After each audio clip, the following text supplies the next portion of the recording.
రాజుల 2వ గ్రంథము 23వ అధ్యాయము. అప్పుడు రాజు యూదా పెద్దలనందరినీ యెరూషలేము పెద్దలనందరినీ తన యొద్దకు పిలువనంపించి, యూదావారిని అందరినీ, యెరూషలేము కాపురస్తులను అందరినీ, యాజకులను, ప్రవక్తలను, అల్పులనేమి గనులనేమి జనులందరినీ పిలుచుకొని యెహోవా మందిరమునకు వచ్చి, వారు వినుచుండగా యెహోవా మందిరమందు దొరికిన నిబంధన గ్రంథములోని మాటలన్నిటినీ చదివించెను. రాజు ఒక స్తంభము దగ్గర నిలిచి యెహోవా మార్గములయందు నడిచి, ఆయన ఆజ్ఞలను, కట్టడలను, శాసనములను పూర్ణ హృదయముతోనూ పూర్ణాత్మతోనూ గైకొని ఈ గ్రంథమందు వ్రాయబడి ఉన్న నిబంధన సంబంధమైన మాటలన్నిటినీ స్థిరపరచుదుమని యెహోవా సన్నిధిని నిబంధన చేయగా, జనులందరూ ఆ నిబంధనకు సమ్మతించిరి. రాజు బయలుదేవతకును అషేరా దేవికిని నక్షత్రములకును చేయబడిన ఉపకరణములన్నిటినీ యెహోవా ఆలయములో నుండి యువతలకు తీసుకుని రావాలనని ప్రధాన యాజకుడైన హిల్కీయాకును, 2వ వరుస యాజకులకును, ద్వారపాలకులకును ఆజ్ఞ ఇయ్యగా, హిల్కీయా వాటిని యెరూషలేము వెలుపల కిద్రోను పొలములో కాల్చివేసి బూడిదను బేతేలు ఊరికి పంపివేశెను. మరియు యూదా పట్టణముల యందున్న ఉన్నత స్థలములలోనూ యెరూషలేము చుట్టూనున్న చోట్లలోనూ ధూపము వేయుటకై యూదారాజులు నియమించిన అర్చకులనేమి, బయలునకును సూర్యచంద్రులకును గ్రహములకును నక్షత్రములకును ధూపము వేయువారినేమి అతడు అందరినీ నిలిపివేశెను. యెహోవా మందిరమందున్న అషేరాదేవి ప్రతిమను యెరూషలేము వెలుపలనున్న కిద్రోను వాగు దగ్గరకు తెప్పించి, కిద్రోను వాగు ఒడ్డున దాని కాల్చి త్రొక్కి పొడుము చేసి, ఆ పొడుమును సామాన్య జనుల సమాధుల మీద చల్లెను. మరియు యెహోవా మందిరమందున్న పురుషగాముల ఇండ్లను పడగొట్టించెను. అచ్చట అషేరాదేవికి గుళ్లను అల్లు స్త్రీలు వాసము చేయుచుండిరి. యూదా పట్టణములోనున్న యాజకులనందరినీ అతడు అవతలికి వెళ్లగొట్టెను. గెబా మొదలుకొని బెయేర్షెబా వరకును యాజకులు ధూపము వేసిన ఉన్నత స్థలములను అతడు అపవిత్రపరచి, పట్టణములో ప్రవేశించు వాని ఎడమ పార్శ్వమున పట్టణపు అధికారి అయిన యెహోషువ గుమ్మము దగ్గర నుండు ఉన్నత స్థలములను పడగొట్టించెను.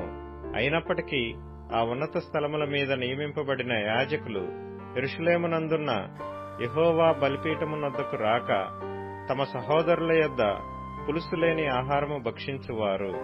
మరియు ఎవడైనను తన కుమారునే గాని కుమార్తెనే గాని మొలెకునకు అగ్నిగుండము దాటించకుండునట్లు బెన్ హిన్నోము అను లోయలోనున్న తోఫెతు అను ప్రదేశమును అతడు అపవిత్రము చేసెను. ఇదియుగాక అతడు యూదారాజులు సూర్యునికి ప్రతిష్ఠించిన గుర్రములను మంటపములో నివసించు పరిచారకుడైన నెతన్మెలకు యొక్క గది దగ్గర యెహోవా మందిరపు ద్వారమునొద్ద నుండి తీసివేసి, సూర్యునికి ప్రతిష్ఠింపబడిన రథములను అగ్నితో కాల్చివేసెను. మరియు యూదారాజులు చేయించిన ఆహాజు మేడ గదిపైనున్న బలిపీఠములను, యెహోవా మందిరపు 2 సాలలలో మనష్షే చేయించిన బలిపీఠములను రాజు పడగొట్టించి చిన్నాభిన్నములుగా చేయించి ఆ ధూళిని కిద్రోను వాగులో పోయించెను.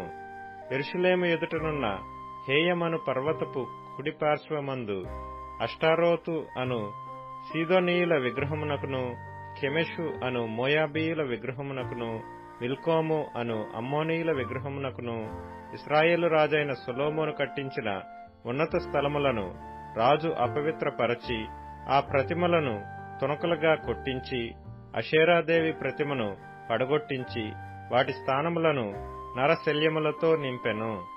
బేతెలులోనున్న బలిపీఠమును, ఉన్నత స్థలమును, అనగా ఇశ్రాయేలు వారు పాపము చేయుటకు కారకుడైన నెబాతు కుమారుడగు యెరోబాము కట్టించిన ఆ ఉన్నత స్థలమును, బలిపీఠమును అతడు పడగొట్టించి, ఆ ఉన్నత స్థలమును కాల్చి పొడుము అగునట్లుగా త్రొక్కించి అషేరాదేవి ప్రతిమను కాల్చివేసెను. యోషీయా అటు తిరిగి అచ్చట పట్టణమందున్న సమాధులను చూచి కొందరిని పంపి సమాధులలోనున్న శల్యములను తెప్పించి, దైవజనుడు యెహోవా మాట చాటించి చెప్పిన ప్రకారము వాటిని బలిపీఠం మీద కాల్చి దాని అపవిత్రపరచెను. అంతటా అతడు, నాకు కనబడుచున్న ఆ సమాధి ఎవరిదని అడిగినప్పుడు పట్టణపు వారు, అది యూదాదేశము నుండి వచ్చి నీవు బేతెలులోని బలిపీఠమునకు చేసిన క్రియలను ముందుగా తెలిపిన దైవజనుని సమాధి అని చెప్పిరి.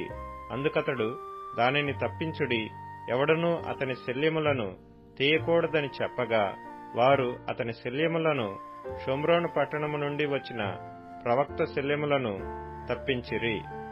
మరియు ఇశ్రాయేలు రాజులు షోమ్రోను పట్టణములలో ఏ ఉన్నత స్థలములలో మందిరములను కట్టించి యెహోవాకు కోపము పుట్టించిరో ఆ మందిరములన్నిటినీ యోషీయా తీసివేసి తాను బేతెలులో చేసిన క్రియలన్నిటి ప్రకారము వాటికి చేసెను. అచ్చట అతడు ఉన్నత స్థలములకు నియమింపబడిన యాజకులనందరినీ బలిపీఠముల మీద చంపించి వాటి మీద నరశల్యములను కాల్పించి యెరూషలేమునకు తిరిగి వచ్చెను. అంతట రాజు నిబంధన గ్రంథమందు వ్రాసియున్న ప్రకారముగా మీ దేవుడైన యెహోవాకు పస్కా పండుగను ఆచరించుడని జనులకందరికీ ఆజ్ఞాపింపగా ఇశ్రాయేలీలకు న్యాయము నడిపించిన న్యాయాధిపతులున్న దినముల నుండి ఇశ్రాయేలు రాజుల యొక్కయు యూదారాజుల యొక్కయు దినములన్నిటి వరకు ఎన్నడనూ జరగనంత గొప్పగా ఆ సమయమందు పస్కా పండుగ ఆచరింపబడెను. ఈ పండుగ రాజైన యోషీయా ఏలుబడిలో 18వ సంవత్సరమందు యెరూషలేములో యెహోవాకు ఆచరింపబడెను.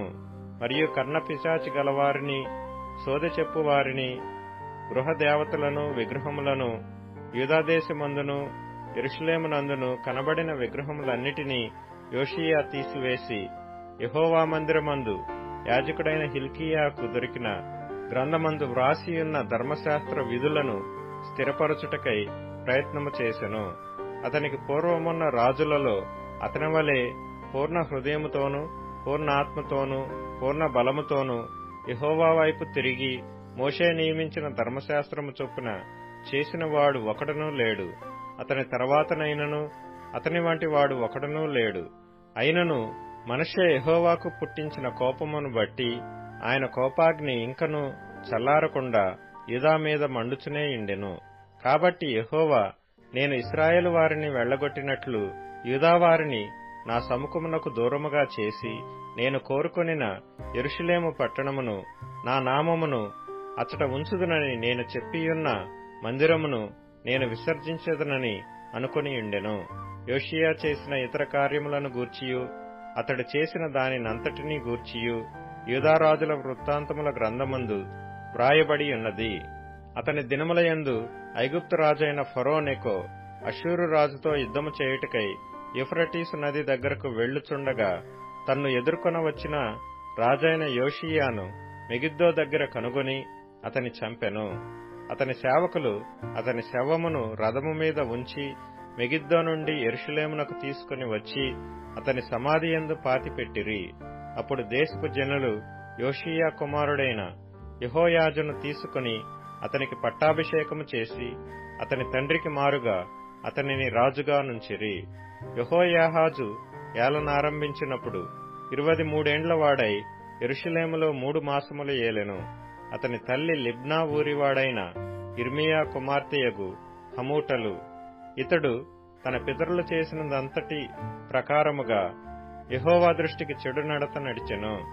ఇతడు యెరూషలేములో ఏలుబడి చేయకుండా ఫరో నెకో హమాతు దేశమందున్న రిబ్లా పట్టణమందు అతనిని బంధకములలో ఉంచి దేశము మీద 50 మణుగుల వెండిని 2 మణుగుల బంగారమును పన్నుగా నిర్ణయించి యోషీయా కుమారుడైన ఎల్యాకీమును అతని తండ్రి అయిన యోషీయాకు మారుగా రాజుగా నియమించి అతనికి యెహోయాకీమను మారుపేరు పెట్టి యెహోయాహాజు ఐగుప్తు దేశమునకు కొనిపోగా అతడచ్చట మృతి పొందెను.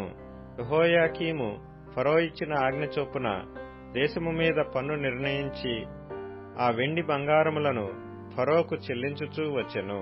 దేశపు జనుల యొద్ద నుండి వారికి నిర్ణయమైన చొప్పున వసూలు చేసి అతడు ఫరో నెకోకు చెల్లించెను. యెహోయాకీము ఏలనారంభించినప్పుడు 25 వాడై యెరూషలేములో 11 సంవత్సరములు ఏలెను. అతని తల్లి రోమా ఊరివాడైన పెదాయా కుమార్తెయగు జెబూదా. ఇతడును తన పితరుల చర్యలన్నిటి ప్రకారముగా యెహోవా దృష్టికి చెడు నడత నడిచెను.